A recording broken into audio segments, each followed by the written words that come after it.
কখনো কখনো কিছু মানুষের জন্য দেওয়া একটি কথা এতটাই মূল্যবান হয়ে ওঠে যে ঝড় বৃষ্টি কোনো বাধাই মনে হয় না। সেই দিন আমার খুব কাছের একজন প্রিয় মানুষের কথা রাখার জন্য এত ঝড় বৃষ্টি সবকিছু উপেক্ষা করে কোথায় গিয়েছিলাম সেটা নিয়ে থাকছে আজকে ছোট্ট একটি ব্লগ। রাত তখন 11টা প্রায়, বেরিয়েছিলাম আমাদের গন্তব্যে যাওয়ার জন্য। বের হওয়ার সময় কোনো রকম ঝড় বৃষ্টি না থাকলেও যখন আমরা কিছু দূর যাই এরপরে শুরু হয় ঝড় বৃষ্টি। যখন আমরা নতুন ব্রিজ উঠি, নতুন ব্রিজে ওঠার পর মনে হচ্ছিল এই ঝড় আমাদেরকেই উড়িয়ে নিয়ে চলে যাবে। যাক, অবশেষে সব ঝড় বৃষ্টি ঠেলে আমরা পৌঁছালাম আমাদের গন্তব্যে। ফাইনালি দিদির সাথে আমার দেখা হলো।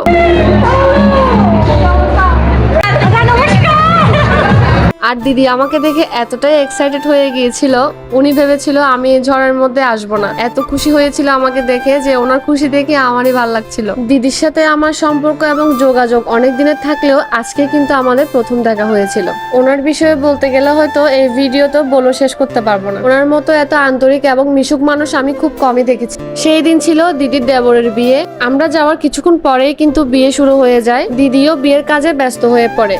এরপর আমরা খাওয়া দাওয়া সেরে ওয়েট করতে থাকি কখন বৃষ্টি কমবে, এরপর আমরা বাসায় ফিরবো। বিয়ে বাড়িতে গিয়ে আমার আরো কিছু প্রিয় মানুষের সাথে দেখা হয়ে গেল। এরপর একটু বিয়ে টিয়ে দেখে দেখলাম বৃষ্টি কমেছে, এরপর আর দেরি না করেই আমরা বেরিয়ে পড়েছিলাম।